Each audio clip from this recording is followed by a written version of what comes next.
No one moved when the old man stepped into the crowded hospital courtyard. Nurses lowered their eyes. Security guards pretended not to notice him.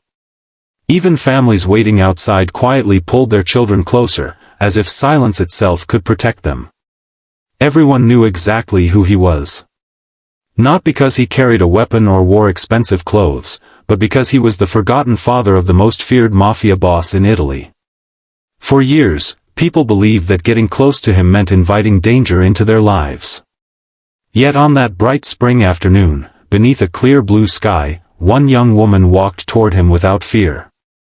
She leaned close, looked into his lonely eyes, and whispered a single Italian word that stopped time itself.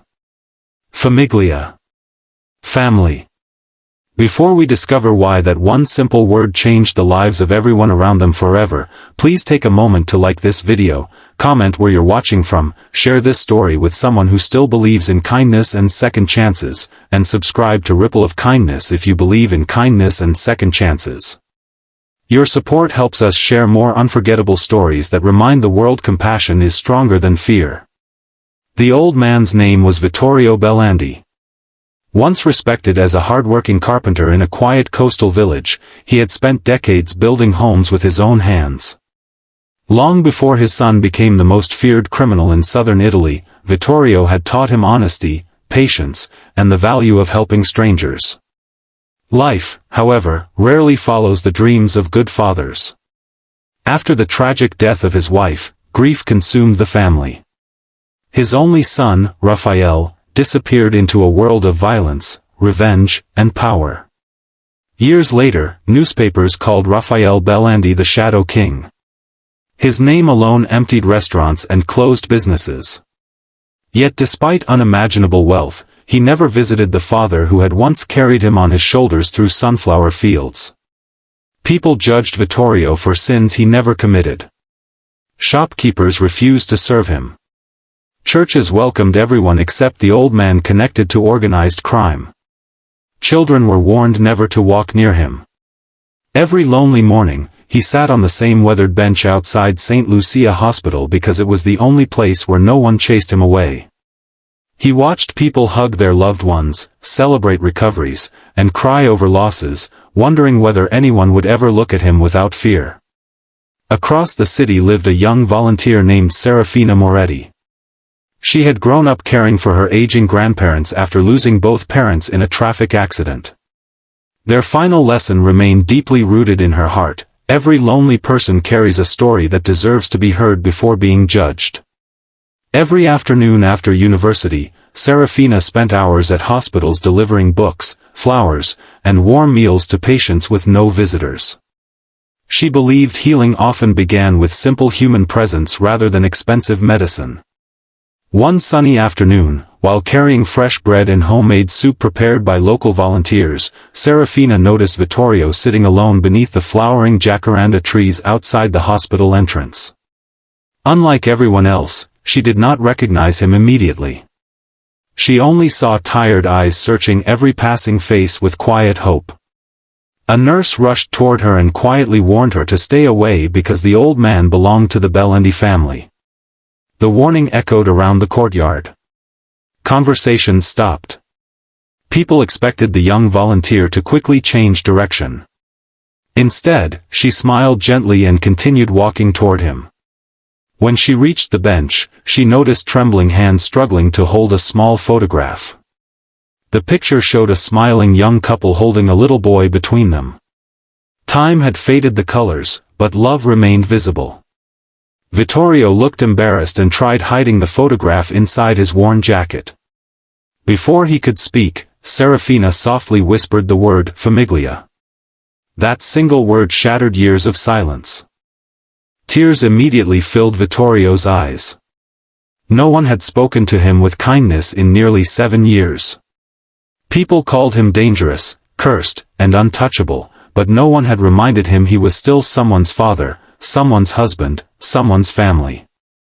The old carpenter quietly lowered his head as tears rolled down deeply lined cheeks. Around them, hospital visitors stared in disbelief. They expected violence.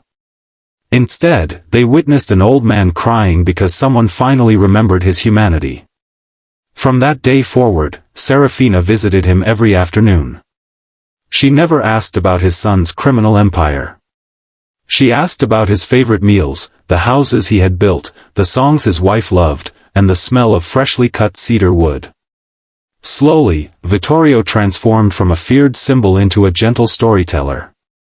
He described sunsets over the Mediterranean, evenings filled with laughter, and dreams that had disappeared long before newspaper headlines turned his family name into a warning.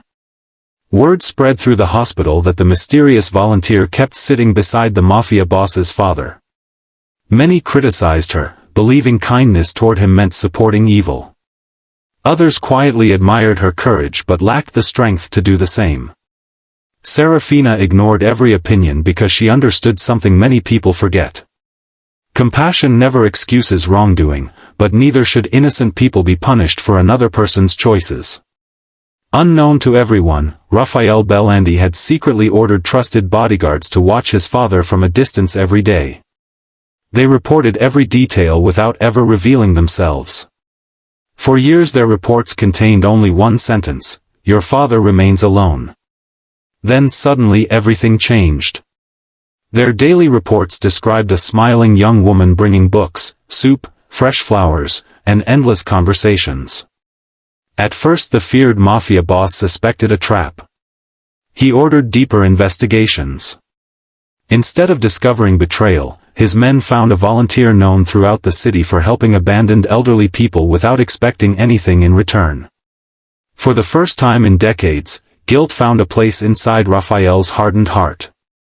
One brilliant afternoon, while golden sunlight reflected from the hospital windows and children laughed in the nearby garden, several black luxury vehicles quietly arrived outside the entrance.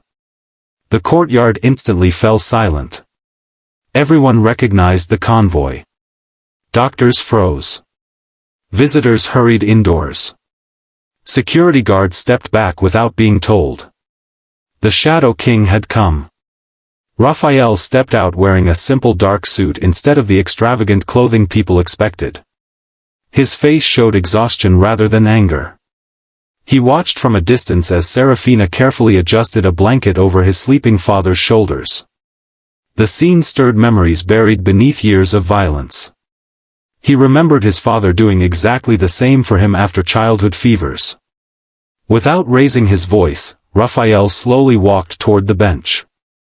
His father awoke, looked up, and for a long moment neither man spoke.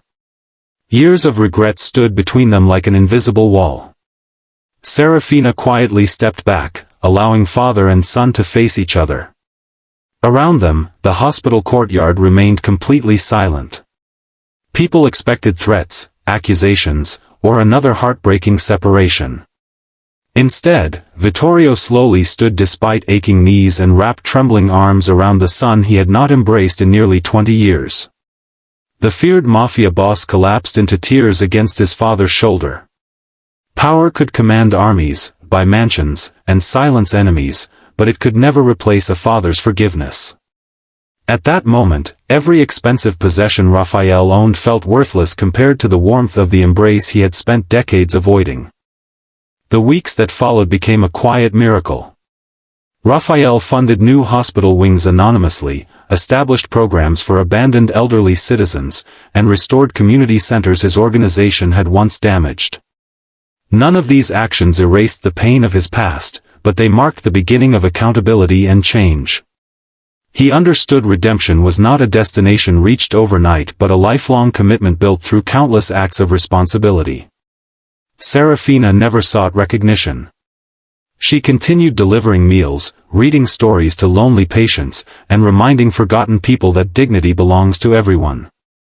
Her greatest achievement was not changing a powerful man. It was refusing to let fear silence compassion.